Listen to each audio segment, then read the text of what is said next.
Hello, everyone, and welcome again to the We Are Leeds NYC World Cup Banter podcast with my mate Karam coming in from South Africa. Karam, no one can calculate what time it is over there, so we're just going to dispense. But you're 6 hours ahead, Yeah, it's the middle of the afternoon here middle on of the Saturday. afternoon, and we are halfway through the quarterfinals. So let's just start with the game today, and then we'll go with the other games. The other games. So an exciting matchup with England and Norway. Who would have thought Norway would be going this far? But how do you feel about today's game?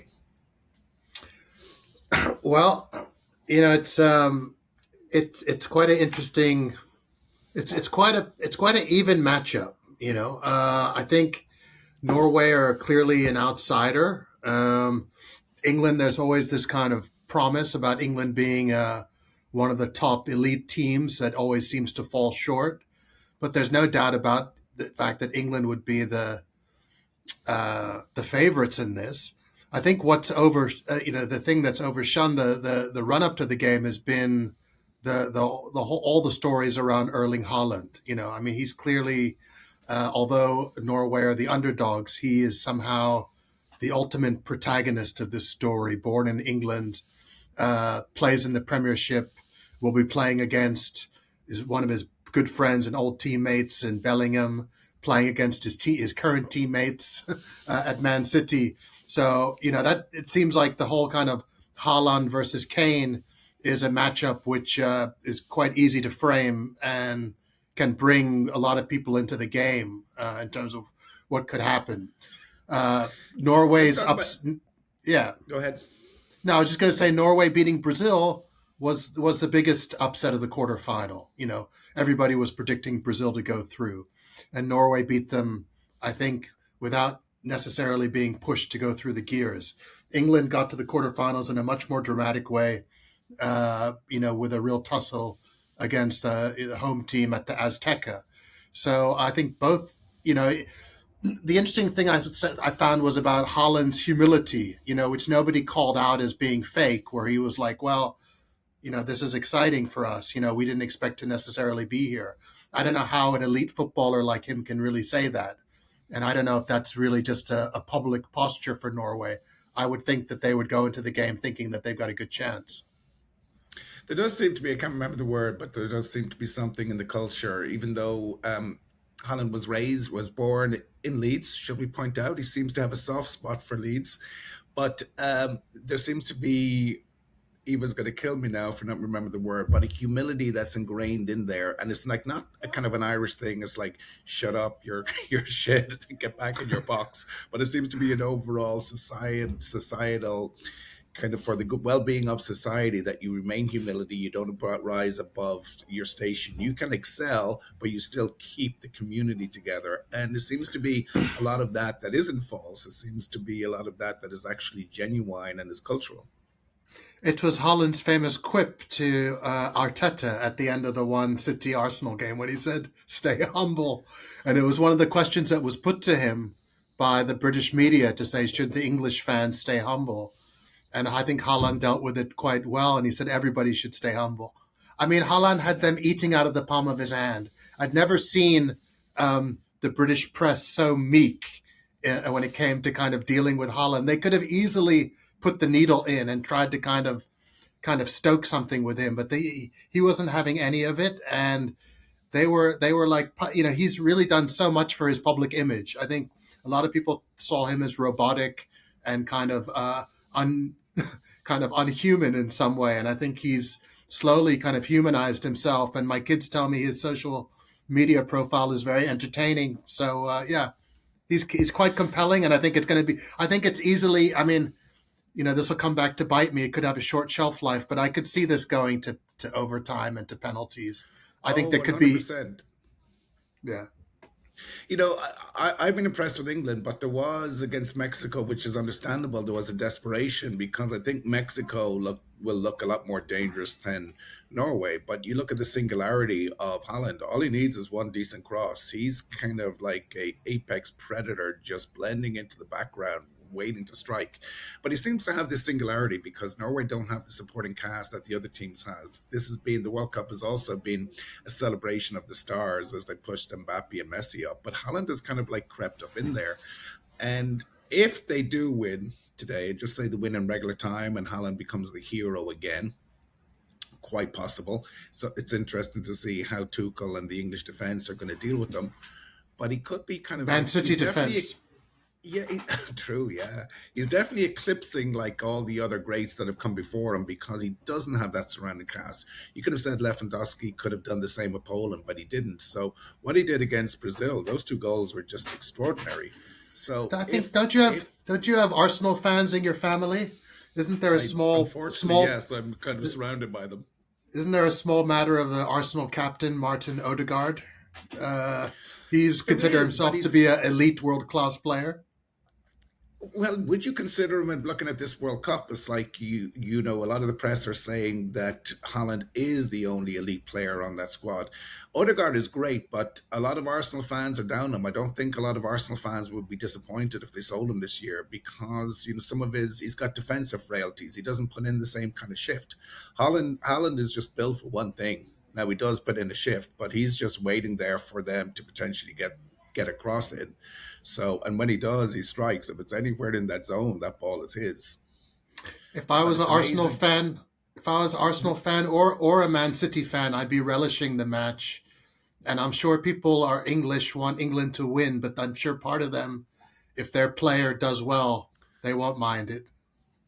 No, but also with Arsenal fans with Martinelli, the meme is kind of going, price today is not the same price as yesterday after he scored that winner earlier on in the tournament. The fact that they fizzled out is probably, okay, but they want to I think they want better, more forceful players in a variety of different of their attacking roles. You could see that flailing a little bit, in around kind of their last final weeks towards the Premier League. I'm glad that they hung on because I think it would have been disastrous for Arsenal if they didn't.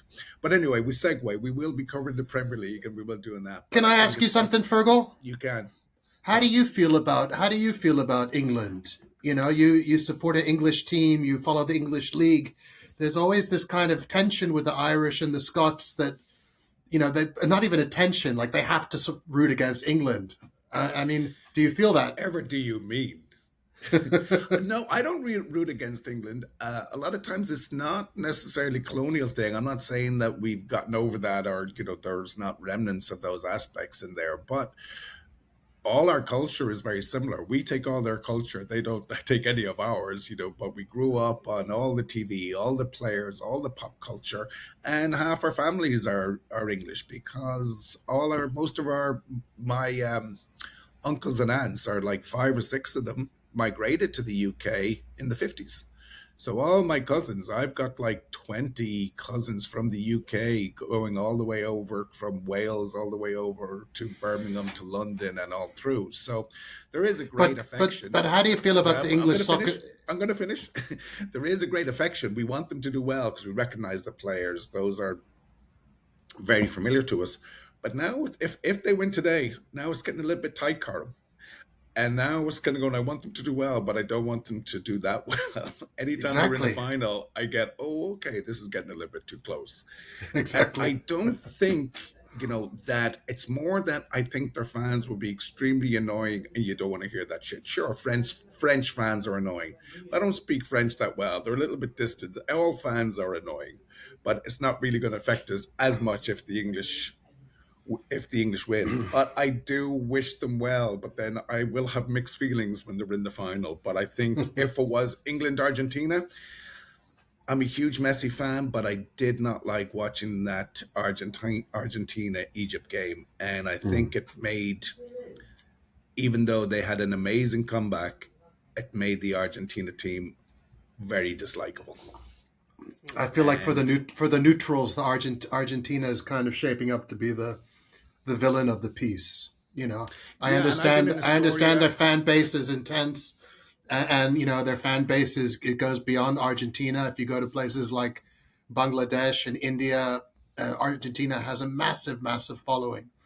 But I think in terms of for the neutrals, in terms of the way it's shaping up, the idea that there might be forces in FIFA that favor them, I think they're kind of playing out to be the villain.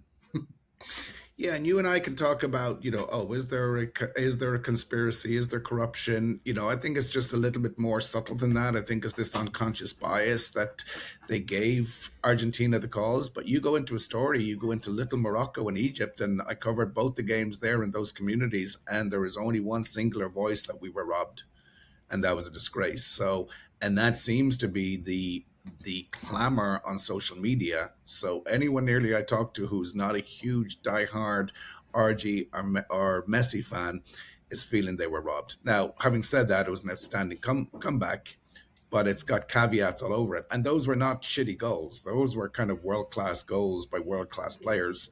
And as you've said in the past, that's on Egypt, but it's not as though the what there seemed to be, if not a hand, a finger on the scales.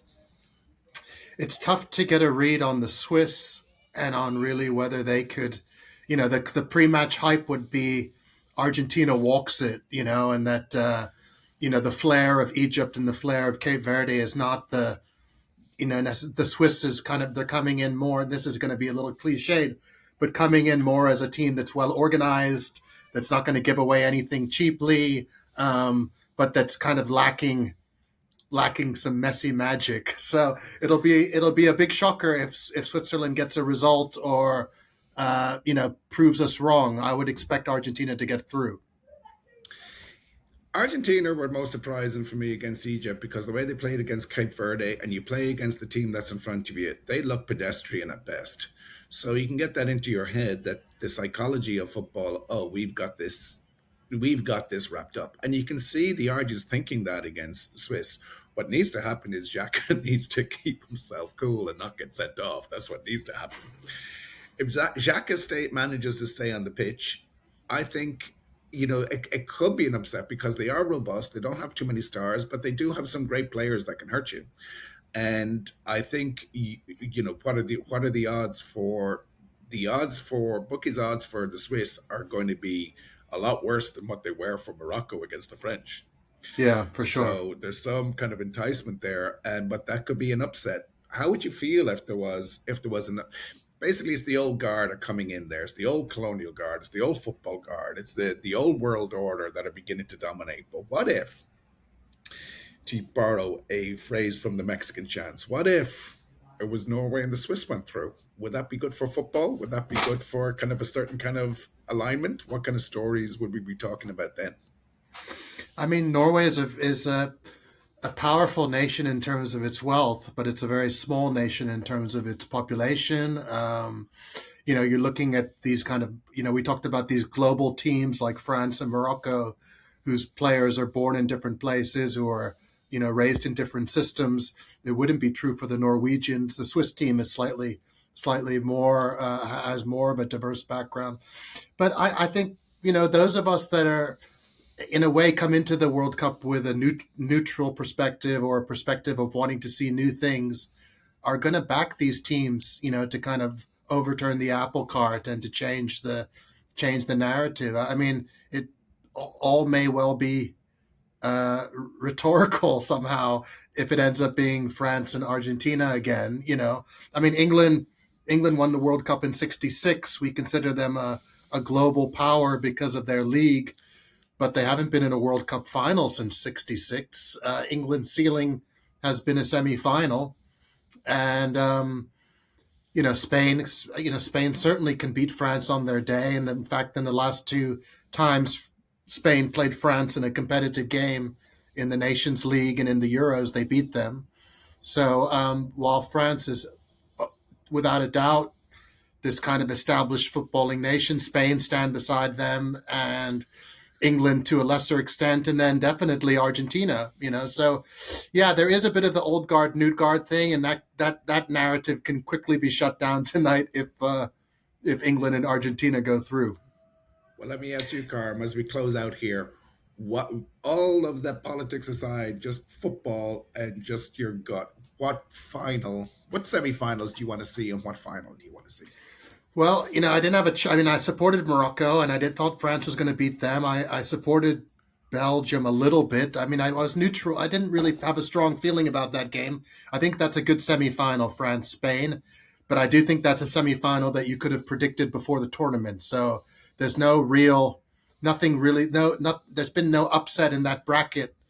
I wouldn't consider Morocco versus the Netherlands an upset. That bracket went to plan.